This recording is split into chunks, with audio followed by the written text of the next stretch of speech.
আর আমার সবচেয়ে পছন্দের একটা আমল আছে, ঘুমানোর সময় চেষ্টা করি কোনো রাত্রে যেন বাদ না যায়। আপনারাও চেষ্টা করবেন কোনো রাতে যেন এই আমলটা অন্তত বাদ না যায়।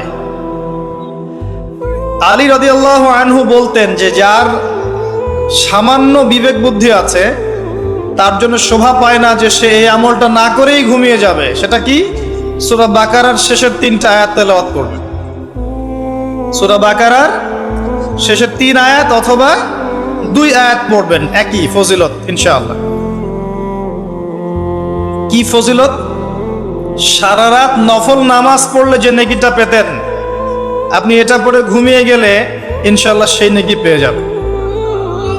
যদি আপনার নিয়াত থাকে তাহাজ্জুদের, ইনশাআল্লাহ আপনি পেয়ে যাবেন। এই যে কাজগুলো করে ঘুমালেন, আপনি 3 ঘন্টা বা 6 ঘন্টা ঘুমিয়েছেন, এই যে পুরো সময়টা আপনি ঘুমিয়েছিলেন, এই পুরো সময়টার জন্য আপনার আমলনামায় নেকি লেখা হবে।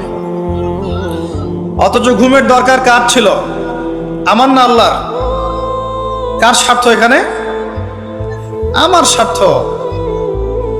ওয়াজআলনা নাওমাকুম সুবাতা, ঘুমকে বানিয়েছি আরামের, বিশ্রামের মাধ্যম। বিশ্রাম আমি নিলাম, রেস্ট আমি নিলাম, আমি ঘুমালাম, আবার নেকিও কে পেল? আমি।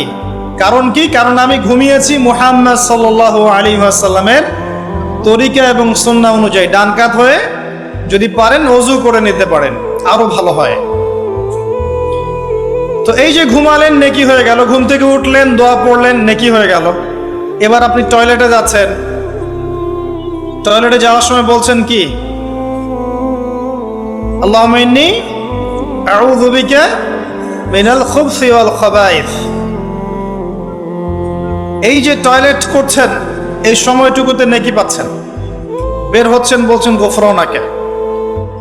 ওযু করছেন, বিসমিল্লাহ বলে শুরু করছেন। ওযু করার পরে বলছেন কি? আশহাদু আল্লা ইলাহা ইল্লাল্লাহ ওয়াহদাহু লা শারীকা লাহু ওয়া আশহাদু আন্না মুহাম্মাদান আবদুহু ওয়া রাসূলুহু আল্লাহুম্মা ইজআলনি মিনাত তাওয়াবিন ওয়াজআলনি মিনাল মুতাতাহহিরিন। ওযুটা কি হয়ে গেল? নেকি হয়ে গেল। এভাবে আপনি নামাজে যাচ্ছেন। এবার এই যে মসজিদে যাচ্ছেন পায়ে হেঁটে, প্রত্যেক পদক্ষেপে আপনার গুনাহ মাফ হচ্ছে, প্রত্যেক পদক্ষেপে আপনার নেকি হচ্ছে এবং রহমত বরকত হচ্ছে।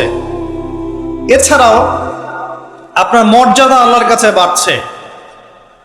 সলাতে নামাজ, জামায়াতে সলাত পড়ছেন, নর্মালি নামাজ পড়লে আপনি যে নেকি পেতেন তার চাইতে 25 বা 27 গুণ বেশি পাচ্ছেন।